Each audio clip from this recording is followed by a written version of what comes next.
আসসালামু আলাইকুম বন্ধুরা, কী অবস্থা? সবার কেমন আছেন? আশা করি সবাই অনেক ভালো আছেন।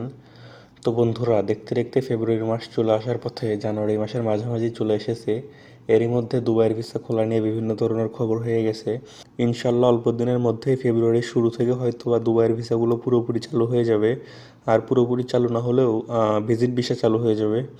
ইতিমধ্যে এইসব আমাদের জানিয়েছেন বাংলাদেশ এম্বাসির যিনি প্রধান ইনি, এবং এইসব নিয়ে বিভিন্ন ধরনের টিভি চ্যানেলে নিউজও হয়ে গেছে। তো আজকে আমি আলোচনা করব যে ভিসা খোলার পরে কোন ভিসাতে আসলে আপনাদের জন্য ভালো হবে। তো চলুন এই ব্যাপারে বিস্তারিত আলোচনা করা যাক। তো বন্ধুরা দেখুন, সর্বশেষ দুবাইতে ফ্রি ভিসাটি অনেক বেশি পরিমাণে বেড়ে গিয়েছিল। লোকজন আসতো এক কোম্পানিতে ভিসা লাগাইতো, কিন্তু কাজ করতো অন্য কোথাও, এগ্রিমেন্টে কাজ করতো। আবার অনেকে এগ্রিমেন্ট ছাড়াই কাজ করতো, আবার কেউ কেউ বাইরেও কাজ করতো। তো এই ফ্রি ভিসাটাতে সমস্যা হচ্ছে কি, 2 বছর পরে গিয়ে নিজেকেই রিনিউ করতে হয়। ভিসা রিনিউ খরচ প্রায় 2 থেকে 2.5 লক্ষ টাকা, বা আরও বেশিও নিয়ে নিতে পারে অনেকে। এইসব আসলে ডিপেন্ড করে যাদের লাইসেন্স তাদের উপরে। তো দেখা যায় যে এতে করে অনেক সমস্যার সম্মুখীন হতে হয়।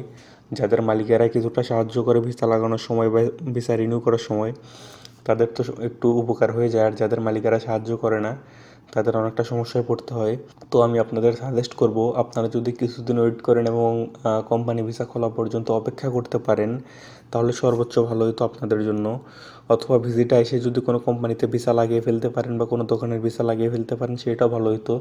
এমনিতে ফ্রি ভিসাটা অনেক বেশি ব্যয়বহুল, তাই আমি আপনাদের সাজেস্ট করব না ফ্রি ভিসাতে আসার জন্য। তারপরে যদি ভালো সুযোগ সুবিধা পান বা ভালো স্যালারি পান, তাহলে সেটা অন্য কথা, তখন আপনারা ভেবে দেখতে পারেন যে আসবেন কি না। আর এমনিতেই ট্যুরিস্টরা এসে থাইকে যাওয়াটাও আমি সাজেস্ট করব না, কারণ এই ট্যুরিস্টরা এসে থাইকে যাওয়ার কারণে প্রচুর পরিমাণে বাঙালি অবৈধ হয়ে গেছিলো। আর এত বেশি অবৈধ বাঙালির কারণেই আসলে আমাদের ভিসাটা বন্ধ করে দিয়েছিল আরব আমিরাতের সরকার।